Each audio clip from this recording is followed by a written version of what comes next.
अस्सलाम वालेकुम مثلا دا وايرز دي ته وایي 129 وایر دې ته وایي 329 وایر او دا هم دی 329 وایر. اوس دا 129 څه دی او 329 څه دی؟ مطلب دا دی په 129 کې دا 7 څه دی او دا 29 څه دی، یا په 329 کې دا 3 څه دی او 29 څه دی. نو زه باید د وایرینګ کار کوي، نو ما دې دا زده کړل، ما تاسو سره هم شیر کوم.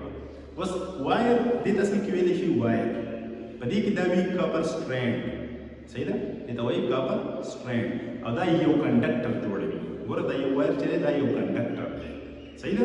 نو د دې سټرینډ نه چا پیره دا انسولیشن چې موږ سره وي، صحیح ده؟ ښه نو 129 څه دی او 329 څه دی؟ ګورئ دې وایر ته تاسو ګورئ دې ته وایي 129 او دا کلیر کټ په دې وایر د پاسه لیکلی شوي هم وي، صحیح ده؟ 129 د دې د پاسه دا لیکلی شوي دي، ګورئ صحیح ده؟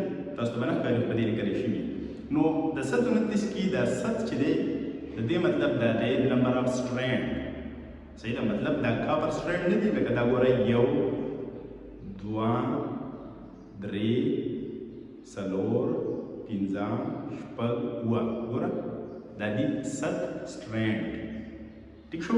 په 329 کې د دې 3 مطلب دا دی چې په دې وایر کې به 3 یا 3 سټرینډ وي. ګوره 1 2 3 ګوره دا چونکې 3 سټرینډ دي نو مطلب د دې وایر ډایمیټر هم کم جوړیږي او د 129 وایر د ډایمیټر چې دی دا هم سیوا جوړیږي. که خیال وکړئ د دې اوورال کنډکټر زه یادوم، صحیح ده؟ د دې وایر ځکه چې په دې کې 7 سټرینډ دي نو همیشه دپاره چې نمبر اف سټرینډ سیوا کېږي نو ډایمیټر د اوورال وایر به سیوا کېږي.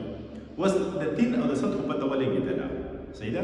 3 او 7 چې دي دا ریپرزینټ کوي نمبر اف سټرینډ، مطلب دا کاپر سټرینډ چې دی دا یو سټرینډ دی، صحیح ده؟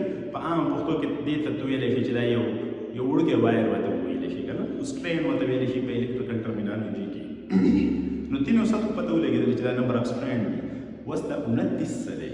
29، صحیح ده؟ نو 29 چې دی دا اصل کې د دې یو سټرینډ ګیج ریپرزینټ کوي. لکه په دې کې دا 3 سټرینډ دي، د دې یو سټرینډ دا ګیج ریپرزینټ کوي او دې ته ویلی شي SWG سټینډرډ وایر ګیج. SWG د دې 29 چېرته هم دا مطلب نه دی چې دا یو 29 انچی دی یا 29 ملي میټر دی، صحیح ده؟ ستاسو که خیال وکړئ چېرته تاسو سره دا ګورئ ما سره وایر خو مختلف کېدی شي، صحیح ده؟ کلر کې مختلف کېدی شي، هغه دومره میټر نه کوي. دا که تاسو ګورئ دا د وایر باکس، صحیح ده؟